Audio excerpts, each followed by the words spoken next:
Back to the subject of reaction. It has been our habit to believe that to love is to feel with, to sync with, to prove our nearness by matching the other's fear, beat for beat and grief for grief. Now do you see? That is not love. That is hypnosis, a shared dream in which two sleepers agree that the nightmare is real because they are both trembling. We have been educated by sentiment to think that if we do not suffer with them, we are cold. If we do not cry with them, we are indifferent. If we do not panic when they panic, we are unfeeling. But tell me, if your help depends on feeling worse, what have you added to the world, more pain or more Christ? There is a hidden bargain there, and I want you to see it. We say inwardly, I will take on your sorrow if by it you will know I care. I will join your fear if by it you will not feel alone. And we feel very noble, very good, very moral in that exchange. But nothing is healed by multiplying the darkness. Can two walk together except they be agreed? The prophet asked. And we have agreed too quickly with fear. We have mistaken sympathy for substance. Love is not the echo of distress. Love is the presence of God recognized where distress claims to be. Love is not reaction. Love is realization. Do you see that? Now, if you will look closely at what seems to be their panic, their grief, their burden, you will find it is seldom personal at all. This is the universal belief pressing for your consent. It whispers, come on in, feel this with me, make it real by your fear. And the moment you consent, the appearance swells because it feeds on reaction. The storm on Galilee did not grow calm because the disciples matched its clamor. It quieted when one refused to give it authority. He arose and rebuked the wind and said unto the sea, Peace, be still, Mark 4:39. He did not add one wave to it by his compassion.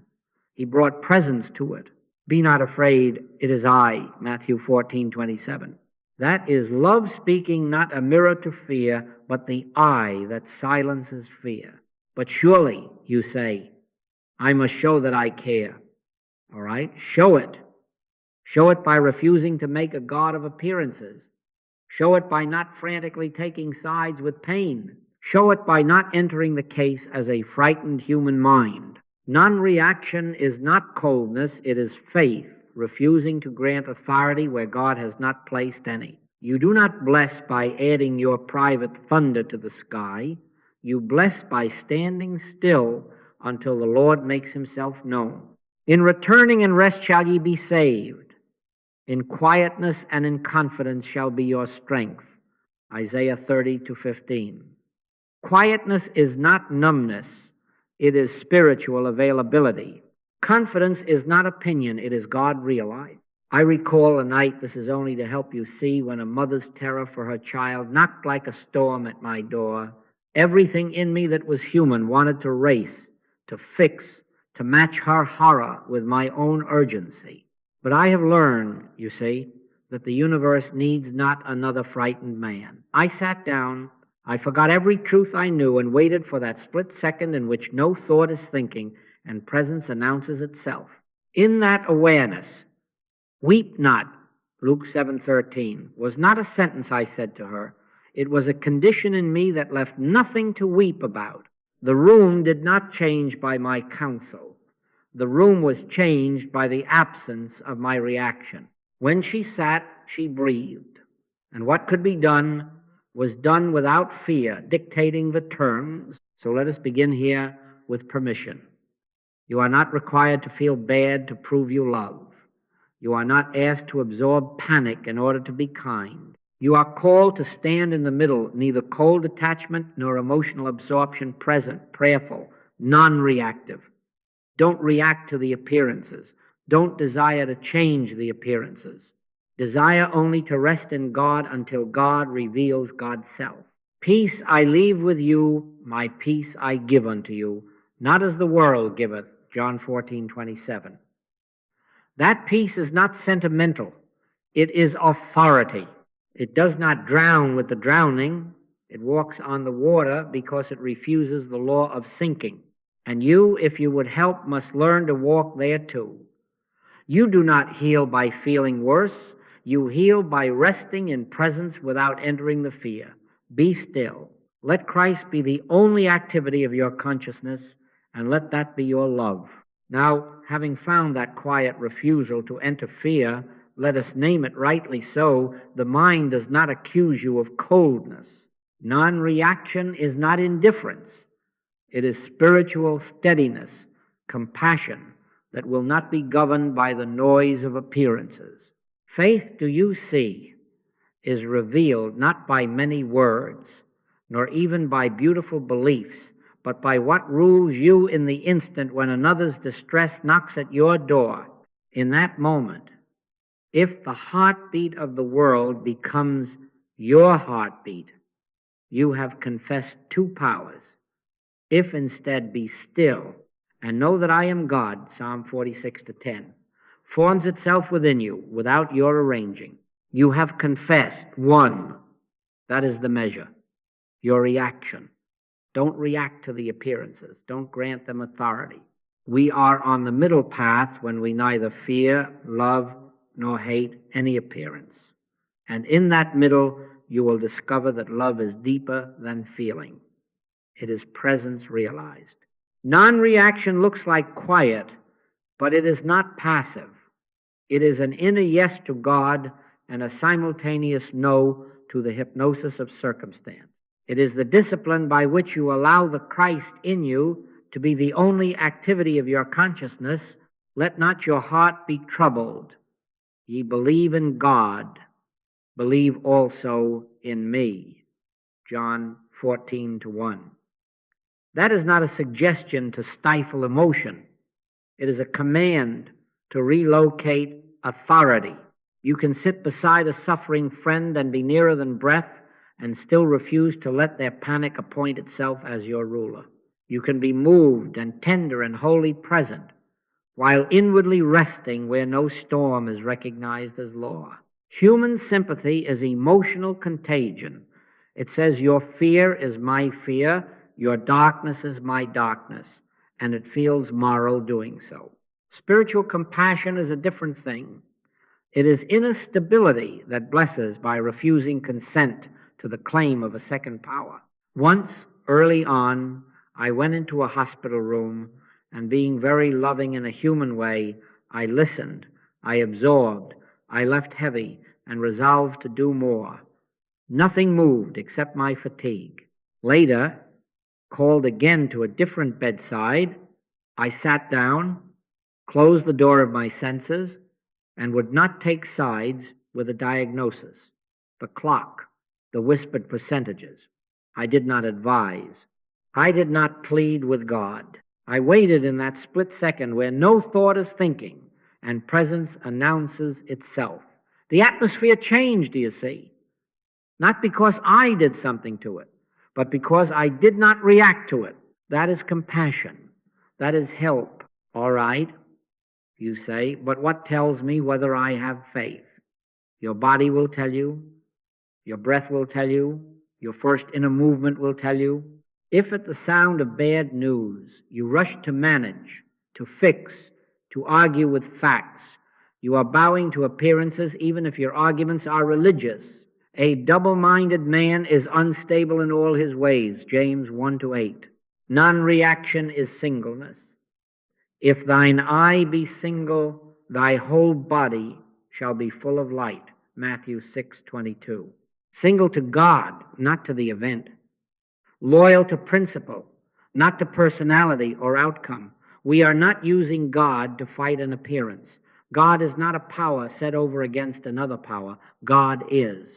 And in the isness of God, reaction is unnecessary because there is nothing second to answer.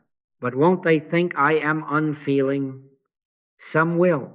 They call the master indifferent when he slept in the boat, and yet his very non-reaction stilled the sea. Remember, Jesus wept, John 11:35. Tenderness is not excluded. But notice what followed. Lazarus, come forth. John 11:43. Tears born of presence do not drown. They clear the air. What we are relinquishing is not feeling, but the governance of feeling by appearances. We are laying down the belief that panic proves love. True love refuses to make a god of distress. Now, if reaction is our measure, we must ask, to what are we reacting? What is this something that seems to reach into our chest and claim authority? The answer, impersonal, universal, and very insistent, will not flatter the personal sense, and that is well. For the moment, mark your practice. When the knock comes, close the door of the senses for a split second and let the heart speak before the mind speaks. Peace be still, Mark 4:39, is not a phrase to fling at the sea. It is the condition in you that refuses to grant the sea a throne. In a moment, we will look more closely at the tyranny of appearances and how they demand your participation. But first, let us be grounded in this. Non-reaction is not the absence of heart. It is the presence of faith, and faith, in its purity, never bows to a shadow. Now let us look straight at this thing that bullies the heart, the tyranny of appearances, and name its strategy so you are no longer impressed by its voice. An appearance is not a fact, it is a temptation. The world presents discord and says, agree with me that I am law, feel me, fear me, and I will be real to you. That is all it asks. Your inward consent. Do you see that? The storm cannot command the sea of your consciousness unless you enthrone it. The tempter came to the master with bread, with pinnacle, with kingdoms, and still the answer was, get thee behind me, Satan. Matthew 16:23. The offer only gained weight when entertained. So it is with every telegram of doom, every trembling voice, every headline in heavy type. They seek your agreement. Without it, they remain suggestions, nothing more. Now, understand how drama recruits you. It does not come humbly. It raises its voice. It hurries. It piles up stories. This happened to my neighbor and then to her cousin. The doctor said, the statistic proves, the market shows, the algorithm predicts. It will say, hurry, choose a side, fix it now, or be guilty. It puts you on the clock. It demands your presence on its stage, in costume, as a frightened human being. And if you do not know the game, you will enter that stage out of love, out of decency, out of the wish to help. And the moment you step on it, now watch, the scene becomes law to you. Your breath shortens. Your mind begins to calculate, to plan, to plead. And in that swirl, you have left the only place where healing ever occurs, the silent center in which God is realized. Take no thought for your life, Matthew 6:25, is not negligence. It is instruction to stay off that stage. Notice how ordinary the recruitment can be. A friend calls and whispers, listen, this is terrible.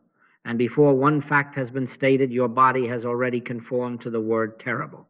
A child's fever reads as a number on a small screen, and the digits flash as a siren in your belly.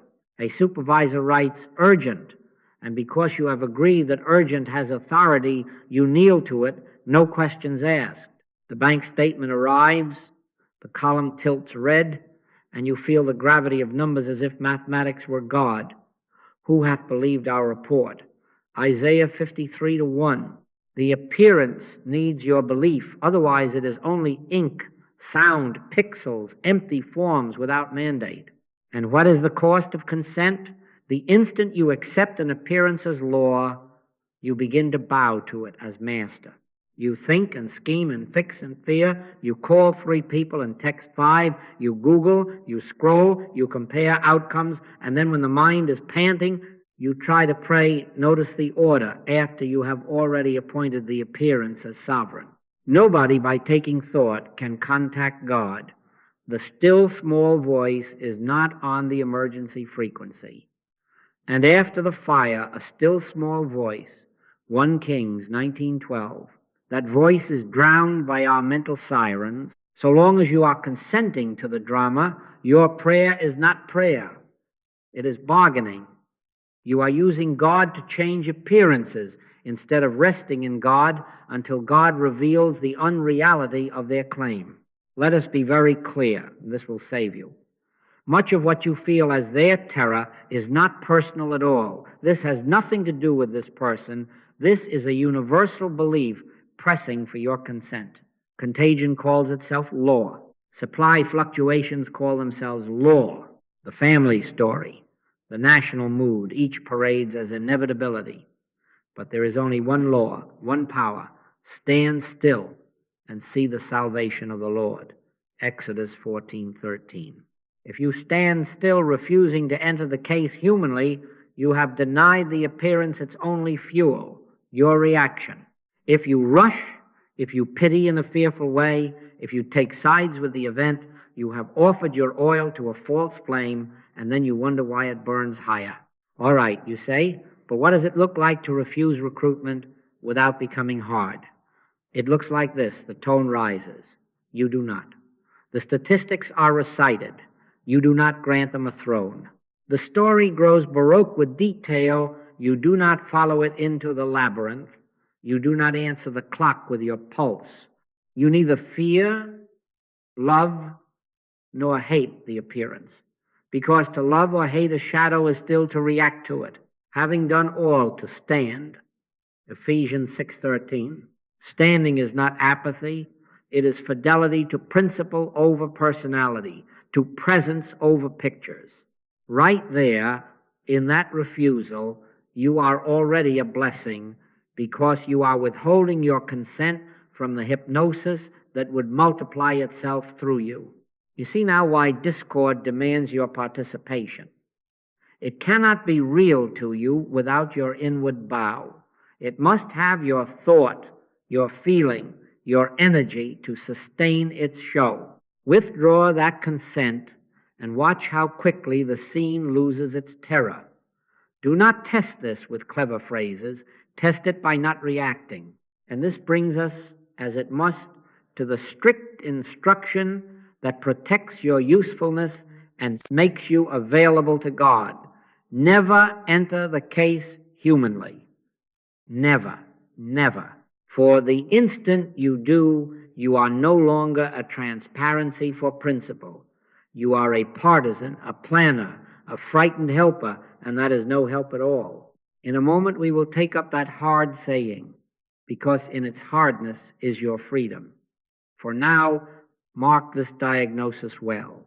Appearances gain strength only when you consent inwardly and react as though they are law. Refuse that consent, and the tyrant has no throne. Here is the hard saying, and it is your freedom if you will accept it. Never enter the case humanly. Never permit yourself to give human advice as though you knew the cause or the cure. Never let the urgency of a scene conscript you as a frightened mind with a bag of opinions. Help begins, do you see, the moment you refuse to step into the case as a human fixer. Lean not unto thine own understanding, Proverbs 3-5. Understanding here means the machinery of fear, the calculations, the cleverness, the swapping of one set of probabilities for another. Put it down. Close the door of the senses for a split second until presence announces itself, and only then move or speak or be silent as you are directed from within. Now, this does not mean you become useless in your home or on your street. It does not mean you look pious while the pot boils over. You can drive the car to the hospital, you can hold a hand, you can cook a meal, you can sign the check, you can call the plumber, of course you can. But do not do any of it at the orders of fear. Outwardly you may be very practical, inwardly you must be still. Martha, Martha, thou art careful and troubled about many things, but one thing is needful. Luke 10:41-42. The one thing is inner non-reaction, God contact. Let Mary sit first at the feet of the real, and then let Martha move, if she moves at all, under the governance of that peace. The trap is subtle, and feels righteous. Advice given from panic has a moral glow to it because it is active, busy, sacrificial. But advice delivered from fear simply spreads fear. It canonizes the appearance as law. We think we are helping because we are saying so much so quickly. Do this, call them, take that, avoid this. Don't you know, didn't you read? And we lace our counsel with stories to prove the danger. What have we accomplished but to say to the appearance, you are power, you are authority, we must gather our troops to fight you. And then we wonder why the atmosphere tightens, why breath shortens, why the room grows hot. Put up again thy sword into his place, Matthew 26-52. You do not meet an appearance with a sharper appearance, you meet it with no appearance with principle realized. Judge not according to the appearance, but judge righteous judgment, John 7:24. Righteous judgment is not a human verdict.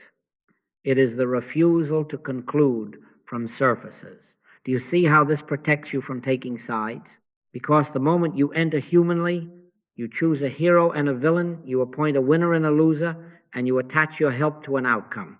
Then even your prayers are partisan, and that is why they do not lift.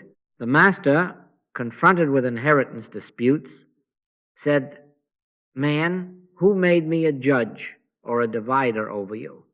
Luke 12:14. He would not be recruited into personalities. He lived aligned with principle. And out of that alignment, his words were few and creative. Sometimes only, be of good cheer, Matthew 9:2. Sometimes only a touch, sometimes a silence. All right, how does this sound in practice? A friend phones in panic. Before one syllable escapes you to match her fear, let there be the instant of closing the inner door. No thought, no remedies, not even beautiful truths tossed like life preservers. Wait until the click, the split second, when the sense of I as fixer subsides and the sense of I as presence dawns. From there, you may be led to say, I am here. That may be all. You may be led to arrange a ride, to make tea, to text a number, but the act will carry the weight of peace, not the contagion of haste. Let your communication be yea, yea, nay, nay, Matthew 5:37. Clean, simple, unhypnotized. If you catch yourself analyzing why this happened, what they should have done, what must be done, stop. That is, you entering the case humanly, and it binds you and them to the same wheel. There is a time to be told from within to speak a word of counsel, but it will not be born of nervous logic. It will come like a line of scripture, rising unbidden, like fear not, for I am with thee, Isaiah 41:10, sounding itself as your very atmosphere. And if nothing is given, bless the silence. Don't let embarrassment lure you into manufacturing advice. Nobody by taking thought can contact God. Contact first, movement after. When you hold this line, never enter the case humanly, you will find another grace ready to meet you. You cease seeing a good side and a bad side, a worthy and an unworthy, a victim and a perpetrator demanding your verdict. You begin to sense that Christ is the only identity present, even where the picture argues against it. And now, without taking sides, you become transparent to principle. You care, and you care deeply, but you will not surrender your consciousness to appearances. From here, we can speak of the next safeguard of your usefulness. Principle over personalities. No enemy, no hero. Only the activity of God, recognized, allowed, trusted to govern the scene in its timing and its way. All right, let us take it the next inch, where so many stumble with good intentions. Principle over personalities. You will be asked almost daily to pick a hero and a villain, to certify one as righteous and the other as wrong, and to throw your weight, your emotion, your prayer behind the one you prefer. Family scenes, you know them. A mother and an adult daughter at cross purposes, two brothers dividing an inheritance, a spouse insisting the other never listens, workplaces too, labor and management, two teammates vying for credit, a director calling a deadline righteous and the creative calling it cruel, relationships everywhere. And the temptation is to believe that help means siding with the wounded, with the polite, with the one whose story moves you, or even the one who hired you. Now hear me. You are not dealing with a good side and a bad side. You are dealing with an appearance asking for your reaction. Judge not according to the appearance, but judge righteous judgment. John 7:24. Righteous judgment is allegiance to principle, not the picking of personalities. Why does siding intensify discord? Because the moment you choose a personality, you enthrone personal sense as law, and once personal sense is law, Christ's identity is eclipsed in everyone in the room, including you.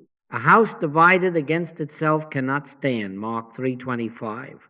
And the house first divided is your own consciousness, split between God and opinion, between presence and preference. When you say, even silently, she is the one with truth, he is the problem, you have placed two powers on the field and joined battle. The air thickens, the shoulders rise, the clock grows loud, and you have left the only altitude from which healing appears. With God there is no respect of persons, Romans 2:11. You see, that is not a rebuke, it is a rescue. It frees you from the tyranny of liking and not liking, from the fatigue of trying to be fair on the level where fairness is warfare.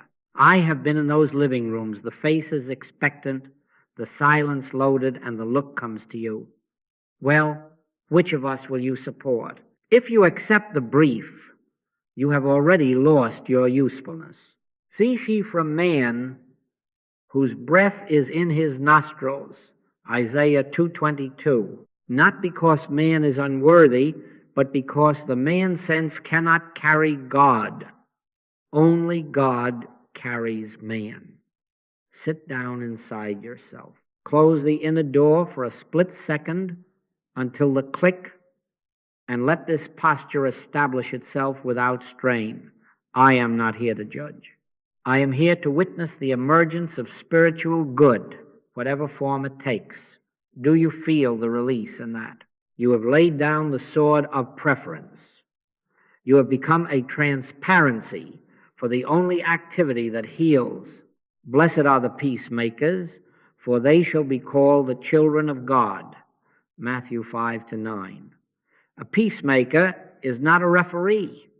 A peacemaker is a witness to the presence that renders sides irrelevant. All right, you say, but won't someone be hurt if I don't back them? They may feel for a moment that you have failed to play the old game. They wanted a lawyer. They met a sanctuary. Yet watch what happens when you remain faithful. Without your reaction feeding the flames, the temperature drops. Words lose their bite. Even tears, if they come, fall as cleansing, not as weapons. And sometimes this is the sweetness. Neither party gets what they asked for, but something better emerges that neither could imagine because imagination was cramped by sides. There is neither Jew nor Greek, for ye are all one in Christ Jesus, Galatians 3:28. Oneness is not a sentiment. It is a law revealed when preference is absent. This does not make you passive or mute. It makes you governed. You may be led to say very little, one line, clean as a bell, that does not accuse, does not acquit, and yet changes the atmosphere. Peace to this house, Luke 10:5. Or you may be led to suggest a pause, to move a meeting, to pour tea, to open a window. But you will not be led to take sides, because love never divides itself to conquer. Love simply is. And where love is realized, the appearance has no court to plead its case. Let your communication be yea, yea, nay, nay, Matthew 5:37. Your yes and your no, given from presence, do more than 100 clever arguments given from partisanship. Now, when you stand in principle like this, you will begin to see the mischief maker behind the scenes, and it is rarely the face in front of you. This has nothing to do with this person. This is a universal belief pressing for your consent.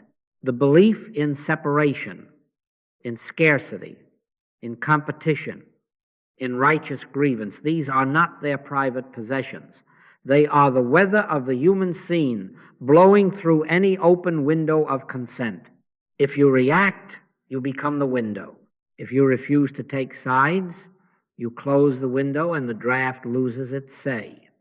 In a moment, we will look directly at this universal belief, so you are no longer fascinated by personal villainy. For now, hold the middle path with reverence. When you stop taking sides, you become available to principle, and principle is where healing operates. Be still there and let God have its perfect work. Now let us look directly at this mischief maker we have named and not yet examined, universal belief. By universal belief, I mean the weather of the human scene, the collective suggestion that there are many powers, many laws, many inevitabilities, contagion as law, scarcity as law, inherited trauma as law, doom as the natural end of every headline. It is the mood of a century masquerading as your nervous system. It is the anxiety of a city in rush hour claiming to be your heartbeat. It is the family narrative repeated for 3 generations, asking you to wear it as identity. You see, it is not yours, it is not theirs, it is a broadcast. It blows through any open window of consent.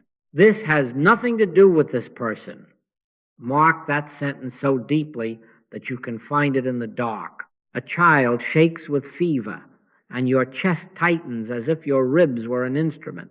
You say, I am empathizing, but often you are consenting to the universal belief that temperature has law and fear has authority. A friend loses work and the room fills, not with one woman's worry, but with the ancient suggestion that supply comes from jobs, markets, managers, never from God. And you, thinking yourself loving, inhale that suggestion and call it compassion. On the street, a siren wails. Online, a graph rises. At the dinner table, a story begins, with you know how it always goes, and before the facts have been told, your blood has agreed to the ending. Who hath believed our report? Isaiah 53:1. That is the pivot. Your suffering with them is too often belief with the report. Universal belief, to succeed, must recruit you as atmosphere. It whispers, feel me, and I will be real to you. And because we have been trained to call feeling holy, we open the window, we let the draft make our house its house, and then in that fog we try to pray. But prayer that begins by agreeing with a second power is not prayer, it is negotiation. Take no thought, Matthew 6:25, is not carelessness. It is a refusal to let the world's climate write its weather across your sky. There is only one power. Infection and contagion have no law to support them. Lack has no law to support it. Trauma, however many hands it has passed through, has no law to enthrone it in you. You are not required to validate the world's fear to prove your love. All right, how do you practice this without becoming stone? The instant a wave of sorrow, panic, or urgency enters the room, question its passport. Ask quietly, without theater, is this theirs? Is this mine? Or is this the unshepherded thought of the race, looking for a host? 9 times out of 10, if you are honest, you will feel the impersonal edge of it, the way it does not know names, the way it repeats its script regardless of who speaks. In that recognition, the person is already free to degree, because you have refused to tie their identity to a weather pattern. Christ is the only identity. With God there is no respect of persons, Romans 2:11. Your work now is not to argue with the wind. Your work is to close the window. And how is the window closed? Not by harder thinking. Nobody by taking thought can contact God. The remedy for an impersonal belief is not a personal belief decorated with Scripture. The remedy is God contact silence, the split second when you unknow what you know, when you forget all the truth you ever rehearsed, and let be still, and know that I am God, Psalm 46:10, announce itself. In that stillness, the atmosphere changes because you have withdrawn the only fuel the belief ever had, your consent. Sometimes in that hush, a word will be given, clean and simple, that undoes the knot. Sometimes nothing will be given but peace, and peace itself is the blessing. Not by might nor by power, but by my Spirit, saith the Lord. Zechariah 4-6. Let it be so. Let the impersonal be recognized as impersonal, and the personal be released from false blame. Then sit a moment longer than is comfortable until the click, and move only from there. Now comes the shock that heals, and some of you will not like it at first, but if you will let it stand without defending your old comfort, you will feel the air change. God isn't mind. God isn't even soul. Nobody knows what God is. Do you see what relief that is? For the instant you name God, you reduce God to a tool on your workbench, and then you reach for God in the same way. You reach for a wrench, tighten this, loosen that, stop this drip, open that valve. And in that very reaching, you have already left God for a concept. My thoughts are not your thoughts, neither are your ways my ways, saith the Lord. Isaiah 55-8. If God could be held in thought, the egotism of thought would be God. God is not power. As long as you believe God is a bigger power to whip a smaller power, you have two powers on the field, and you have entered the case humanly with a theological sword. Put up again thy sword, Matthew 26-52. Do not turn to God for anything. Hear me. Do not turn to God for anything. Turn to God. The moment you say for, you have already chosen the appearance you prefer and asked the infinite to certify your preference. That is not prayer, that is negotiation. Ye ask and receive not, because ye ask amiss.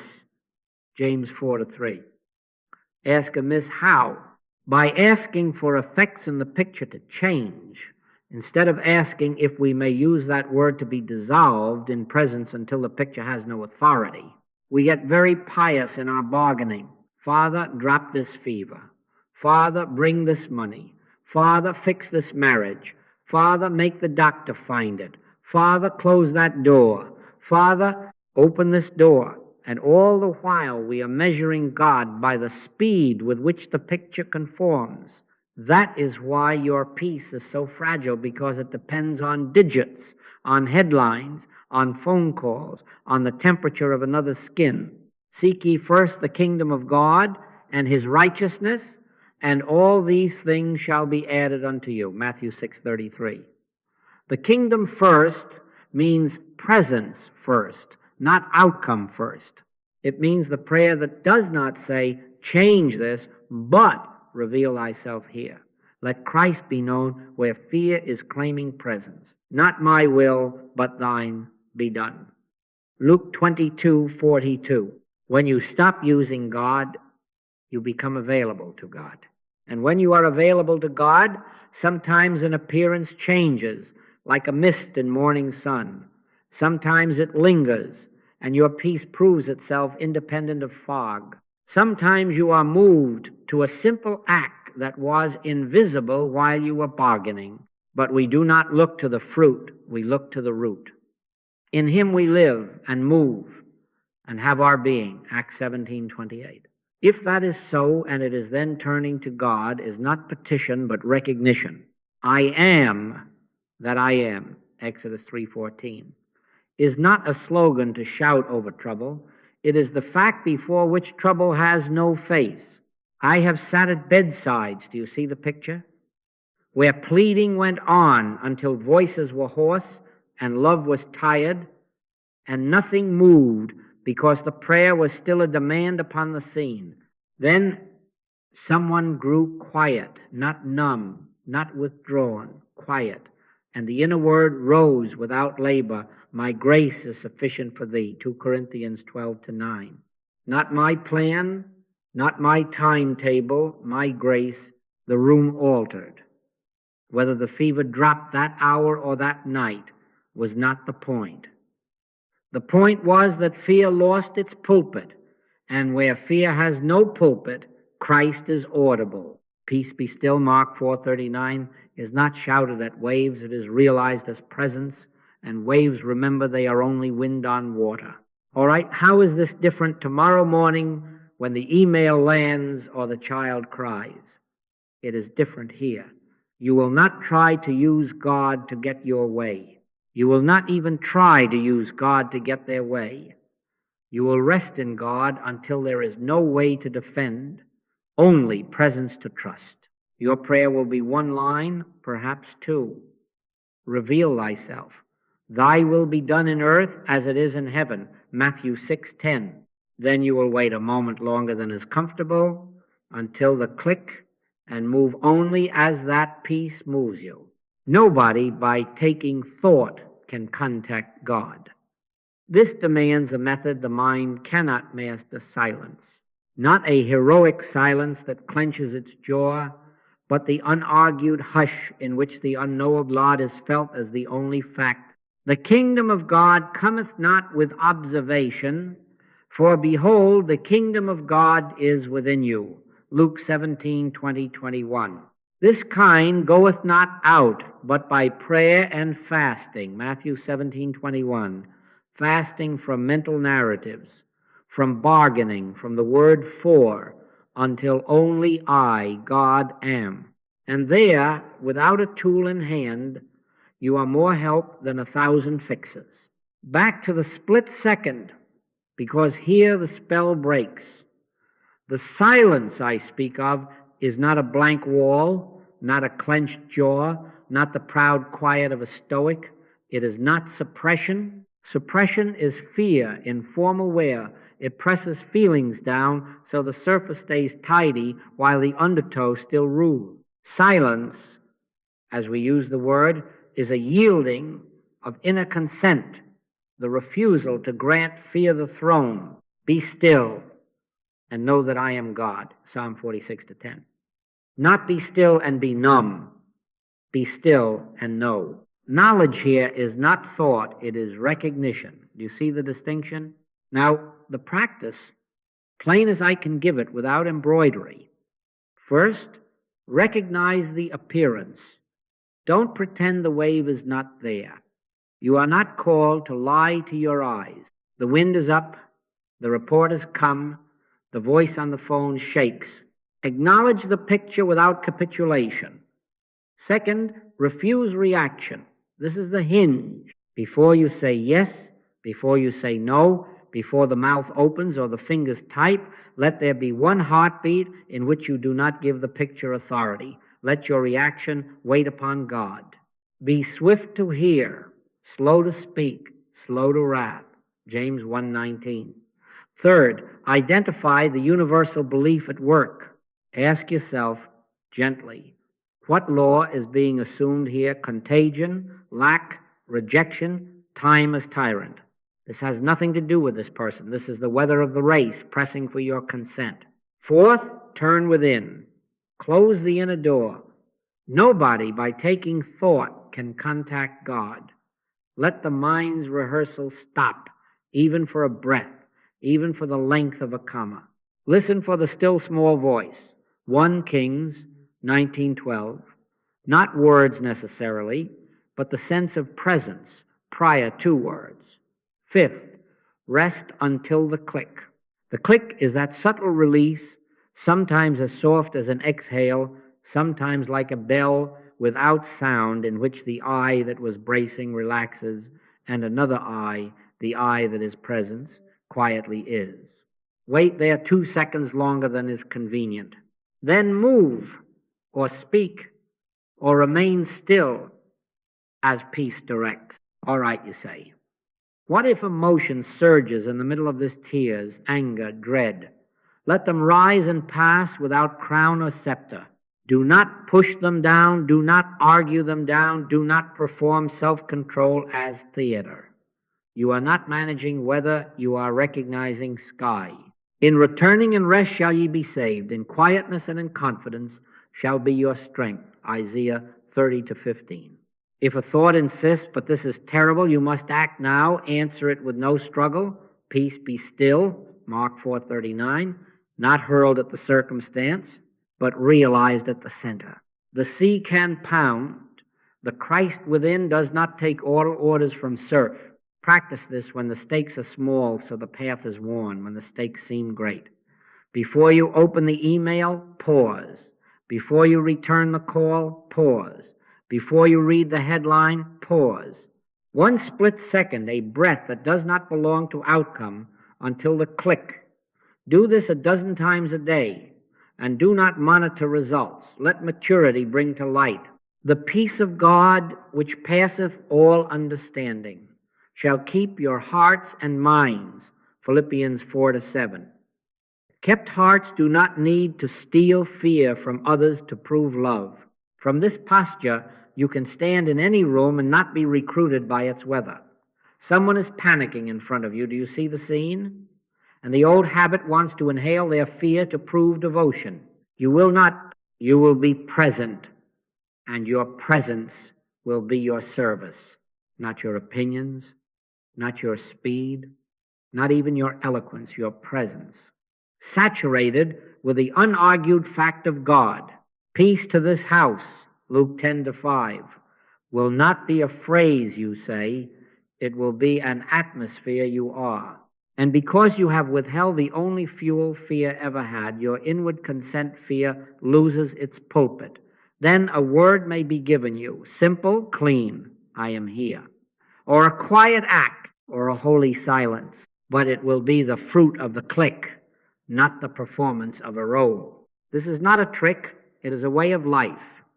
The middle path, neither fearing, loving, nor hating any appearance, begins with this split second. Cultivate it in ordinary minutes, and when the extraordinary hour arrives, you will not go numb, you will go within. You will not absorb another's dread.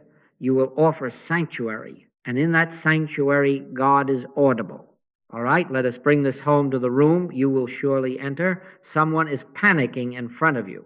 The breath is shallow, the words are fast, the eyes are searching for a rescuer, and everything in you wants to prove love by catching their speed and suffering at their pace. You will not.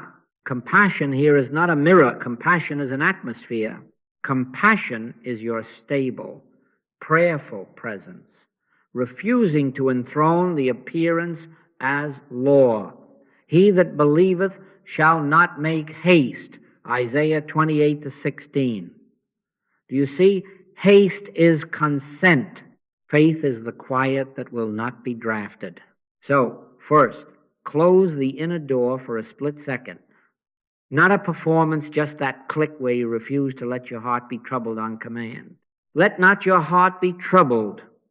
John 14-1. Second, listen without urgency. Let your face soften, not into pity, but into availability. Keep your tone low and even. Words, if any, are few and clean. A soft answer turneth away wrath. Proverbs 15-1.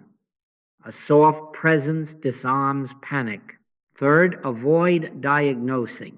Do not reach for names and labels as if a faster definition was salvation. Do not dramatize by telling your own horror stories to show you get it. You are not there to enlarge the weather. You are there to witness sky. Outwardly, you may offer simple helps. Sit here. Hold my hand if you like. Let's breathe together a moment. A glass of water perhaps, but do none of it under the lash of hurry. We'll take one thing at a time. You may say, slowly. I am with you. That is enough. Let your communication be yea, yea, nay, nay. Matthew 5:37. Inwardly, your work is more exact. Silently bless. Christ is the only identity here. Refuse to see a doomed person. Refuse to be impressed by symptoms or stories, however loud they seem. Fear not, for I am with thee. Isaiah 41:10 does not float over the scene like a slogan. It settles as fact in you until your being says it without words. If a detail presses for your awe numbers on a screen, a shaking hand, a worst-case tale, say within yourself without strain, this has nothing to do with this person. This is a universal belief asking for my consent, and I do not consent. Then wait one heartbeat longer than is comfortable until the click. From that click, a word may be given that carries peace's weight.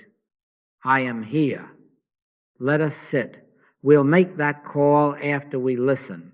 Or you may be moved to silence, which, if it is God-filled, speaks. Sometimes a touch on the shoulder will be all. Sometimes you will be led to a practical step that could not appear while you were matching their fear. Not by might nor by power, but by my Spirit, said the Lord, Zechariah 4:6. Let Spirit choose the instrument and the timing. All right, you say, but if I don't ache with them, won't I be uncaring? That is the old bondage guilt dressing up as love. We were trained to believe that the measure of our goodness is the depth of our upset, and so we perform distress as devotion. But the Master did not mirror the storm. He slept, and when he spoke, it was only, peace, be still, Mark 4:39. He did not borrow fear to prove love. He brought presence that disarmed fear. Charity beareth all things, 1 Corinthians 13:7, does not mean collapsing under them. It means carrying them without surrendering the inner altar. When your calm is accused, do not defend yourself. Stay rooted. I seek not mine own glory. John 8:50. You are not withholding love. You are withholding the only fuel fear ever had, your inward consent. This, then, is compassion as presence. Steady, unhurried, undefended, refusing to call panic Lord, and therefore making room for the Lord to be Lord. Practice it in small visits so you are not recruited in the large ones. And if, as you stand steady, an old voice rises to shame you, feel worse, or you are a bad friend, we will meet that lie directly. In a moment, we will take up the guilt trap, and you will see why suffering has never been the proof of love, and why, freed of that addiction, your love becomes useful. Now we face the old policeman of the conscience, the guilt that says, if I don't ache with them, I am not good. Let us name it plainly as what it is, a universal belief. It is not your private morality. It is the race's catechism that love must bleed to be real, that peace is selfish when others suffer, that the one who collapses most convincingly is the saint. This has nothing to do with this person. This is the weather of the world pressing for your consent, and it is a lie. I will have mercy and not sacrifice, Matthew 9:13. Suffering is not a sacrament. It does not redeem. It only testifies that the appearance has been granted power. Now, do you see the trick? Guilt dresses as holiness. It whispers, hurt more and you will help, and because you love, you sign. But the moment you consent, you have laid down your only instrument, non-reaction, and taken up the world's tool, reaction. Though I give my body to be burned and have not charity, it profiteth me nothing. 1 Corinthians 13:3. Charity is not the heat of your upset. Charity is the presence that refuses to enthrone fear. Never enter the case humanly, never. If you enter as a frightened comforter, you have entered two powers on the field and handed the appearance its law. Judge not according to the appearance, but judge righteous judgment. John 7:24. Righteous judgment will not be bribed by guilt. All right, you say, but they will think me hard if I keep my peace. They might for a minute because the old game is being interrupted. Let them. Sometimes a separation is very spiritual. Let's have it. If the only fellowship on offer is mutual panic, step out of it, not in contempt, but in fidelity to principle. If you are not willing to leave mother, brother, sister, father for my sake, you cannot be my disciple. That is not a charter for coldness. It is the way out of the human current into the Christ identity where you can actually bless. Cease ye from man whose breath is in his nostrils, Isaiah 2:22. Cease from man, sense as law. Christ is the only identity. Guilt will make you busy. God will make you available. Guilt will make you explain and justify your calm. God will keep you still. I seek not mine own glory, John 8:50. Do not answer guilt's subpoenas. Answer God within. When the inner accuser says, feel worse, or you are bad, reply without strain. This is a universal belief asking for my consent.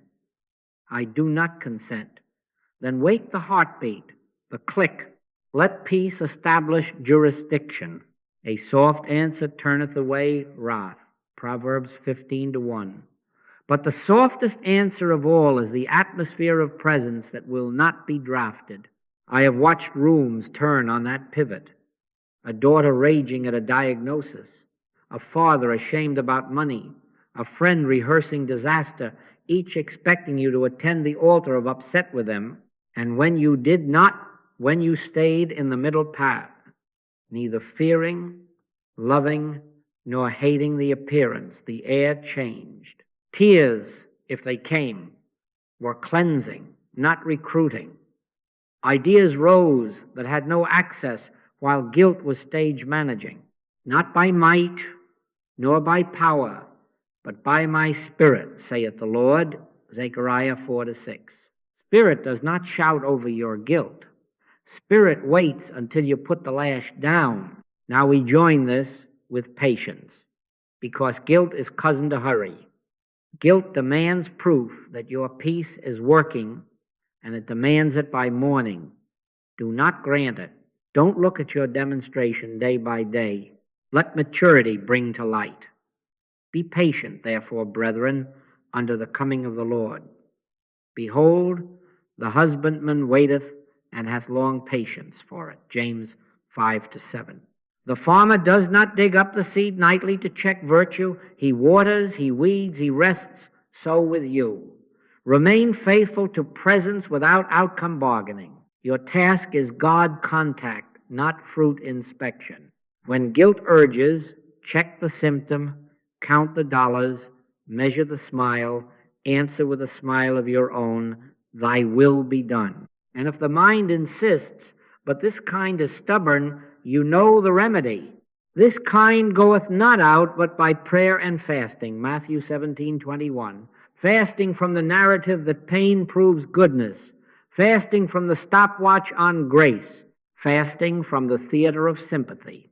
Guilt-based empathy is still reaction. True love refuses the belief that pain is proof of goodness. Stand there and do not be moved. Practice your split second until the click is familiar, and let the result ripen in its season. In a moment we will stop checking the fruit every morning, because trust in divine timing is the soil in which presence bears quiet, durable witness. Now, let us be exact on this matter of time, because if you do not settle this, you will keep digging up the seed and then mourn that nothing grows. Stop checking the fruit every morning. Don't look at your demonstration day by day, for the earth bringeth forth fruit of herself. First the blade, then the ear, after that the full corn in the ear. Mark 4:28. Do you see? There is an order hidden from eyes that insist on reports. The kingdom does not sprout under inspection. It matures under trust. Let patience have her perfect work, that ye may be perfect and entire, wanting nothing. James 1-4. When you monitor outcomes, You place your piece on a thermometer, a bank balance, a phone call, and the minute the digit wobbles, your faith wobbles with it. That is not faith. That is weather dependence. Outcome detachment is not laziness. It is reverence for invisible causation. The work is done where eyes do not see. Silence. God contact. The split second that refuses reaction. The evidence comes in its season. They that wait upon the Lord shall renew their strength. Isaiah 40-31. Waiting here is not passivity. It is that poised non-reaction by which Spirit reveals what was never absent. I have watched healings incubate like dawn, no trumpet, no drum, and then, unannounced, the room is light. The night did not fail. The light kept its appointment. Now, do you think Saul of Tarsus was made in an afternoon? Struck down, shaken free of his old god? Yes. And then what? Years 9, by my reckoning, before he went out with authority. Arabia and silence. Wrestlings and relearning. Appearing to fail the public test while the inner man was being fitted for his yoke. We read the letters and forget the lonely seasons behind them. Not confer ring with flesh and blood, Galatians 1:16-17. He let the inner governance have its work. If you insist on fruit the next morning, you will abort apostleship. Let maturity bring to light. Apply it to your service of others. Your role is not to schedule their healing, to check their color hourly, to tutor their outcomes, to stand over their seed with a flashlight. Your role is fidelity to principle and presence, steady, non-reactive, prayerful availability, and then obedience to whatever quiet step is given in its time. If the one who engaged you wants to lose, that's his business. You have no sides. Do not be bribed by gratitude. Do not be bullied by fear. He that believeth shall not make haste. Isaiah 28-16. Haste is consent to appearances. Faith is unhurried because it knows the root is at work. All right, you say, but the symptoms wax and wane. The bank calls. The child stumbles again. Am I not to care? Care, yes. React, no. Each fluctuation is a petition for your awe. Withhold it. Recognize the universal belief trying to bait you. Then turn within until the click. If a word is given, act. If nothing is given, stay. Be still and know that I am God. Psalm 46-10. I have sat with cases that refused quick drama, months where the outer looked unchanged, and then, without fanfare, the inner peace that had grown like root cracked the surface, and the appearance rearranged itself as if it had always intended to. Not by might nor by power, but by my Spirit, saith the Lord. Zechariah 4-6. Spirit does not answer stopwatches. Yet some things seem intractable. You protest, they flare when I turn away. My reaction keeps returning. Then you have been nibbling truth without fasting lies. This kind goeth not out but by prayer and fasting. Matthew 17:21. Prayer, the turning to God without bargaining. Fasting, the withdrawal from mental narratives, from timelines, from the word when, from the proud insistence that you can watch a seed into fruit. Pull your attention off the picture as often as needed, a dozen times a day if you must, until the split second becomes native. Forget all the truth you have rehearsed for a moment and let the presence announce itself, then leave the field to God and go on with your day, quietly. Stop inspecting. Sow in silence. Stand in presence. Let God have its perfect work, and when the blade shows, bless it and look away again. The farmer who trusts does not argue with winter. He prepares his hands for spring. So with you, remain faithful to presence, and let maturity bring the evidence to light. Now we take up the hard saying that sets you free. This kind goeth not out but by prayer and fasting. Matthew 17:21. We are not speaking of food and hours here. We are speaking of consent and silence. Prayer, as we use the word, is not thinking, not wording, not pleading. It is abiding in God contact without bargaining, turning to God not to get, but to be dissolved in presence until appearances lose jurisdiction.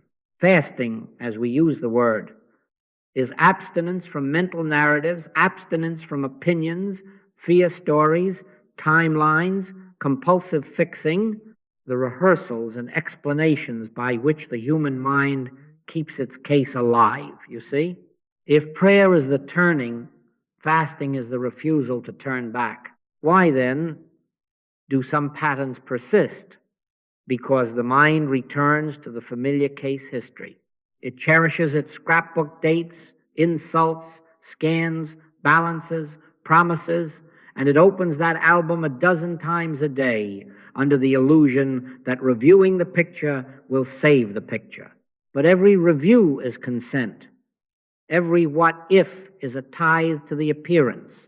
Every how long is a vote for time as tyrant. Judge not according to the appearance, but judge righteous judgment. John 7:24. Righteous judgment does not consult the scrapbook. This is why we fast. We withdraw consent repeatedly until the spell breaks. Not once, not twice, repeatedly, without drama, without condemnation, simply, steadily, like turning a child's face from a window back to the warmth of the hearth. All right, you say, make it plain. What shall I do? A simple regimen, unromantic and holy. First, schedule silence. Morning, before the feet touch the floor. Midday, when the clamor peaks. Evening, when lamps are low. 3 times if you can. 5 minutes if you can. 1 minute if that is all. Close the inner door. Forget all the truth you ever knew for a moment and rest until the click. No petitions. No for. Only reveal thyself. Thy Father which seeth in secret shall reward thee openly. Matthew 6:6. The reward is presence, and presence is the end of haste. Second, fast from case talk internally.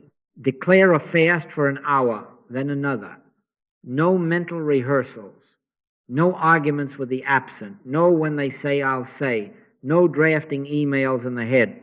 If a narrative begins, answer it gently, as you would a persistent child. No commentary. Peace be still. Mark 4:39. This has nothing to do with this person. This is a universal belief asking for my consent. I do not consent. Return to the breath, to the sense of the heart center, to the felt fact that I, God, am. If it grabs you again, return again. 70 times 7 if needed, Matthew 18:22. That number is not arithmetic, it is posture. Third, fast from case talk outwardly. Set a watch, O Lord, before my mouth. Keep the door of my lips, Psalm 141:3. Let your communication be, yea, yea, nay, nay, Matthew 5:37. Do not rehearse the complaint to get sympathy. Do not retail the crisis for drama. Do not recruit others into your weather or volunteer for theirs. You are not hiding. You are hallowing. In quietness and in confidence shall be your strength. Isaiah 30:15. When a word is truly needed, it will be given you in that same hour, Matthew 10:19. Fourth, practice the split second throughout the day. Before you look at a screen, before you answer a text, before you step into a room, pause for that heartbeat in which you neither fear, love, nor hate the appearance. Let not your heart be troubled, John 14:1. Wait for the click and then move simply to the next right thing. Take no thought for your life, Matthew 6:25, does not mean negligence. It means you are living from inward governance, not outward weather. Do you see how this becomes a life and not a stunt in relationships? You will not take sides. You will take principle. You will bless the one who is loud and the one who is quiet with the same presence and allow the form to be what it must, sometimes even a separation, without making a god of it. In news, you will read without being drafted. You will refuse to grant headlines a throne, and you will answer within, be not afraid. It is I, Matthew 14:27. In work, you will do what is yours with exactness, and you will not be bribed by praise or bullied by panic. If the one that engaged you wants to lose, that's his business. You have no sides. In family, you will care deeply and refuse control, offering sanctuary rather than surveillance, trust rather than timelines. When reaction is stubborn, do not accuse yourself. Deepen your fast. Pull the plug on inner commentary sooner. Lengthen the quiet by 1 minute. Lay down the 4 in your prayer more completely. This kind goeth not out but by prayer and fasting. And as you hold to this middle path, steady, unhurried, without outcome bargaining, presence becomes natural, not occasional. Then the old engines wind down, the spell thins, and where fear once shouted, you will hear the simple governance of God. In a moment we will gather this into the daily way. The spiritual middle path that neither fears, loves, nor hates any appearance, and therefore is free to bless. All right, now we gather the strands into a life, not an episode. The spiritual middle path is this. We neither fear, love, nor hate any appearance. We do not grant it power, identity, or law. We do not enter the case humanly. We do not take sides, not even the side that begs most cleverly for our sympathy. Christ is the only identity. Judge not according to the appearance, but judge righteous judgment. John 7:24. Righteous judgment is not a mood. It is the steady choice to let presence constitute our seeing and our doing, so that the picture, whatever it is, never gets to be Lord. So in the day as it is actually lived, you hear bad news. The voice on the phone shakes, the headline trumpets, the text demands a panic response. Do not be drafted. Before you speak, close the inner door, just a heartbeat. Let not your heart be troubled, John 14:1. Refuse the inward bow to the picture. Neither fear, love, nor hate it. Then, as the click comes, answer simply, I am here. And if a step is given, take it. Not by might, nor by power, but by my Spirit, saith the Lord, Zechariah 4:6. Spirit chooses the instrument and the hour. We provide the non-reactive sanctuary in which it may be heard. You wish to be supportive without anxiety? Good. Sit near, soften your tone, say little, be much. Offer the glass of water, the chair, the unhurried breath, but do not mirror dread to prove devotion. He that believeth shall not make haste, Isaiah 28:16. Haste is consent, calm is faith. Within you, bless silently. This has nothing to do with this person. This is a universal belief, asking for my consent, and I do not consent. Wait the extra heartbeat. When the click comes, a word may be given, or a silence that speaks better than words. You need to set a boundary. Do it without hostility. Let your communication be yea, yea, nay, nay, Matthew 5:37. A boundary from fear will scratch and defend. A boundary from presence will stand and not need explanation. Sometimes a separation is very spiritual. Let's have it principle over personalities. You are not against a person. You are for the activity of God in you and in them, which often needs space to be audible. You must act responsibly without panic. The bill is due, the child needs a doctor, the calendar is tight. All right. Make the call, pay what is yours to pay, arrange the appointment, and do it from the click, not from the lash. Take no thought for your life. Matthew 6:25 is not negligence. It is obedience to inner governance. Do what is yours. Leave the thermometer of outcomes in God's hand. Don't look at your demonstration day by day. Let maturity bring to light. Now, and hear this as permission, you will not master this overnight.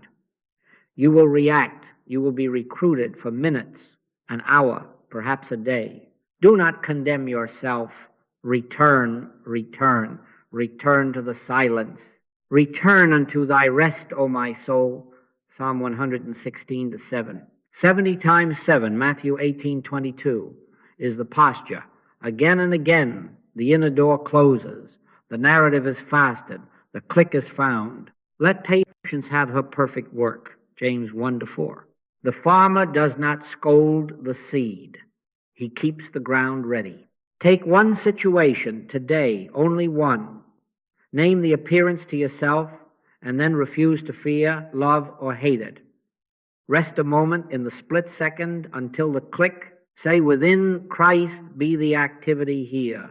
Not my thought, not my will, not my timeline, thy will be done. Then take the next simple step that peace gives, or take no step if peace gives none. Be still and know that I am God. Psalm 46:10. In that knowing beyond words, beyond outcomes, the middle path becomes the daily way, and your very presence, free of reaction, becomes the blessing. Peace to this house, Luke 10-5.